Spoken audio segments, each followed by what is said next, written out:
जो फलाए आम के 215 इंस्टीट्यूशन स्कूल्स को टेक ओवर किया, ये जम्मू कश्मीर के जो तालीमी इदारे हैं, जो यहाँ के हमारे इंस्टीट्यूशंस हैं, जो हमारी यहाँ की सकाफत है, उस पर एक और हमला है।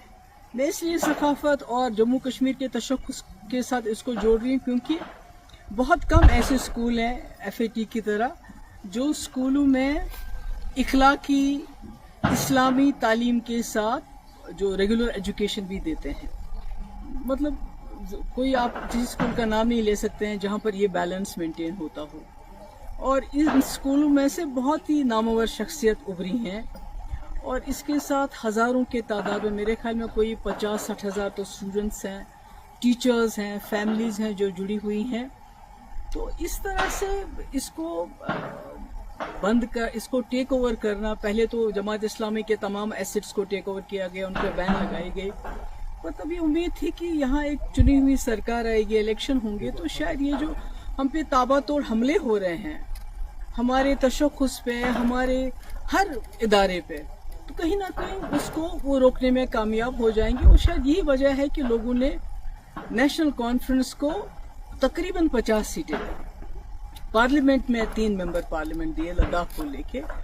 तो पर अफसोस की बात है कि बजाय इसके वो इस चीज़ को रोके, तो ये गवर्नमेंट की तरफ से ऑर्डर आना, मुझे लगता है कि ये मतलब एज अ कश्मीरी मुझे लगता है कि ये जो लोगों का जो भरोसा है उन पे क्या गुजरी होगी, मैं उसका अंदाज़ा नहीं लगाना चाहती। क्योंकि पिछले इलेक्शन में तमाम लोगों ने अपनी आइडियोलॉजी से बालातर उठ के, चाहे वो जमात इस्लामी थे, चाहे अहले हदीस थे, चाहे एम्प्लॉयज़ थे, चाहे टीचर्स एसोसिएशन थी, चाहे नौजवान थे, सब ने सोचा कि एक ही जमात को वोट देंगे ताकि ये जो तूफान आ रहा है हम पे मरकज की तरफ से, इसको शायद एक जमात रोक पाएगी, एक ही जमात रोक पाएगी। क्योंकि PDP को तोड़ फोड़ करके PDP लगता था लोगों को ये खत्म हो चुकी है, ये मुकाबला नहीं कर पाएगी।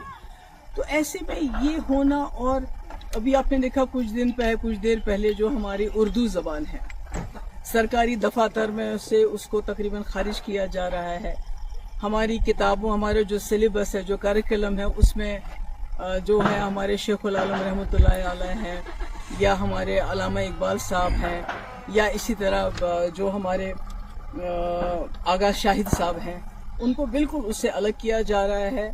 तो सरकार जो है खामोश है, और इस बार तो सरकार हिस्सा बन गई।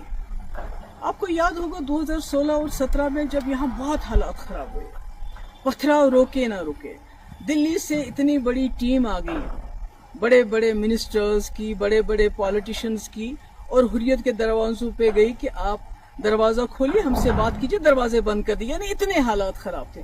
उस वक्त मेरे ऊपर बहुत प्रेशर आया था कि आप जमात इस्लामी के ऊपर क्रैक डाउन कर लीजिए, बैन कर लीजिए, इनको PSA लगा लीजिए, इनके एसेट सीज कर, जो अब हो रहा है, जो इस वक्त की सरकार इस वक्त कर रही है। मगर मैंने सोचा कि अगर मैं अपने ही लोगों पे बिला वजह इस किस्म की कार्रवाई, या तो कोई सबूत हो कि भाई इस वक्त ये कुछ ऐसा कर रहे हैं तो आप कोई एक्शन लोगे, मगर सिर्फ इनकी आइडियोलॉजी की वजह से किसी ने जाके दिल्ली में चुगली खाई थी कि भाई वहाँ जो भी कुछ कर रहे हैं वो जमात इस्लामी के लोग कर रहे हैं, जो पथराव हो रहा है, जो मुल्क के मुखालिफ जो मुहिम चल रही है, वो सब जमात इस्लामी। पर मैंने उस वक्त स्टैंड लिया, जैसे मैंने कुठवा में स्टैंड लिया।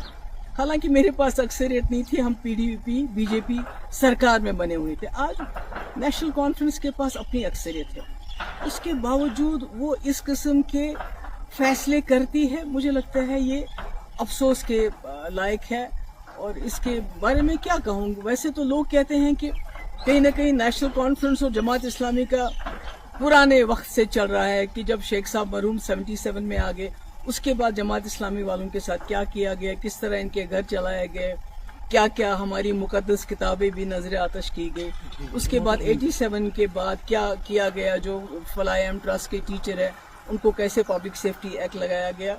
और आज 2025 में अब इनके जो स्कूल थे, जो लोगों के गरीब लोगों को, गरीब बच्चों को, क्योंकि आपने देखा कि सरकारी स्कूलों में जो चीज़ कमी है वो ये स्कूल पूरी करते थे, जिनका कोई नहीं होता था और कम फीस लेके ये तालीम देते थे।